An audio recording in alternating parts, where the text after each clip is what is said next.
ihdinas siratal mustaqim. Baik. Orang yang menjadikan segala aktivitasnya karena Allah, bismillah, makannya karena Allah, minumnya karena Allah, bekerjanya karena Allah, dari bangun tidur sampai tidur lagi karena Allah, ya. Dan maaf, sifat karena Allah ini tidak semata-mata keinginan, tapi diwujudkan dalam bentuk pengawasan. Perhatikan betul ini ya. Baknya ini yang punya 14 makna, salah satu maknanya musahabah, merasa dilihat.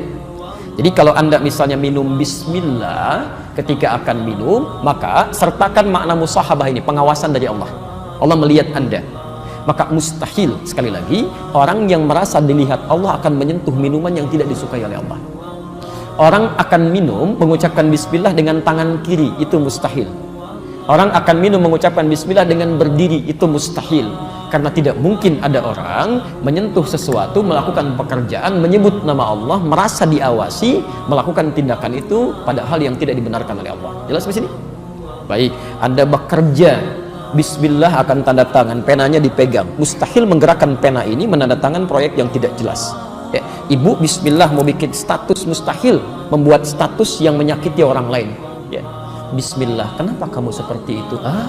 Ini sudah agak jauh gitu ya. Ini mustahil itu. Bismillah, taklim hari ini bersama Ustaz Fulan. Masya Allah, materi ini itu yang baik.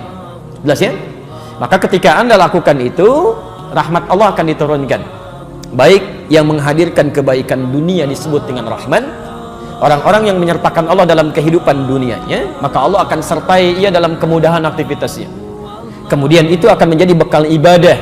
Baik, sifat Allah yang memberikan kebaikan dalam bekal ibadah di akhirat nanti disebut dengan Rahim.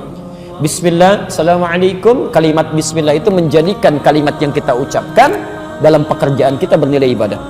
Bismillah, minum. Kalau Anda tidak mengucapkan kalimat Allah di situ, maka minuman ini cuma menghilangkan haus. Ketika Anda ucapkan bismillah, Anda minum, kalimat itu yang menjadikan setiap airnya jadi ibadah, dicatat. Di akhirat diberikan hasil dari pekerjaan kita itu.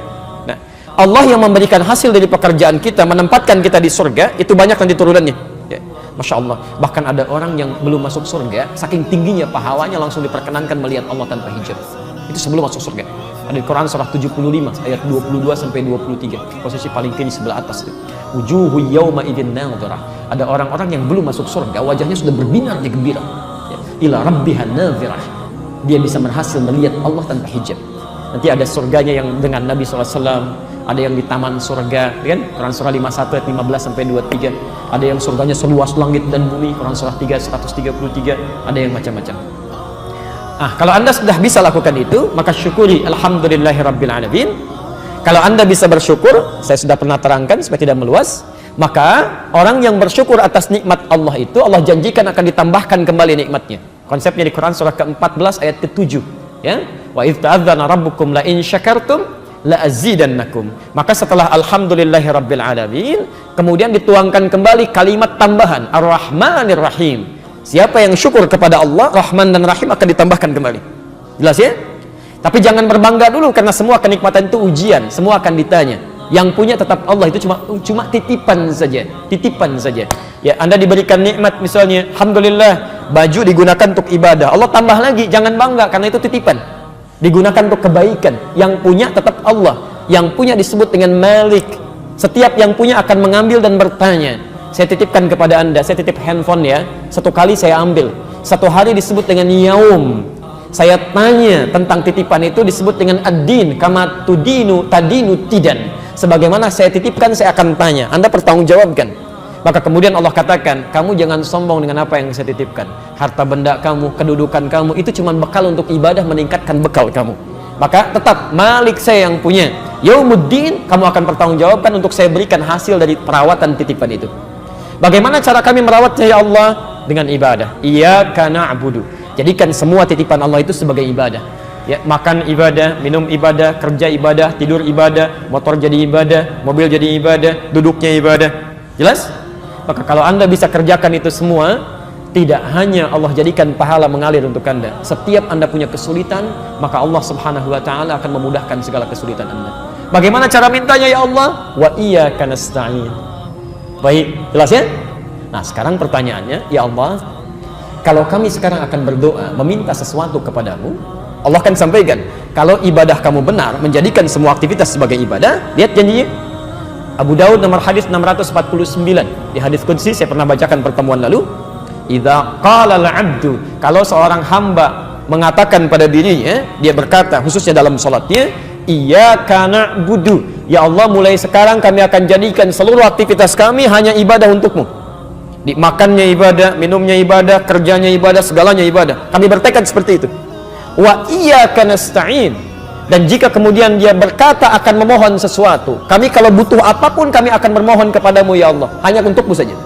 Lihat jawabannya, hadza baini wa baina abdi, ini perjanjian antara aku dengan hambaku. Wali abdi, kalau hambaku benar ibadahnya, benar makannya ibadah karena Allah, benar minumnya ibadah karena Allah, benar salatnya ibadah karena Allah, masalah apapun yang kamu minta sekarang ini aku akan kabulkan.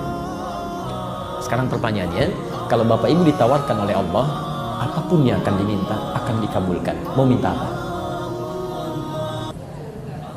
Ayo Bapak, ada yang surga, ada yang macam-macam, ada yang mikir dulu, ada yang saking banyaknya nggak bisa disebutkan ya. Baik.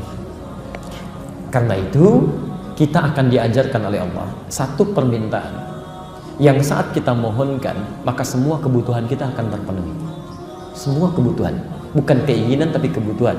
Karena Allah hanya mengabulkan apa yang dibutuhkan, bukan apa yang diinginkan. Maka kalimat itu kita ucapkan setiap hari minimal 17 kali. Setelah mengucapkan iyyaka na'budu wa iyyaka nasta'in, apa yang kita ucapkan? Ihdinas siratal mustaqim. Kalau benar mengucapkan kalimat itu, maka selesai seluruh kebutuhan yang kita perlukan di muka bumi ini.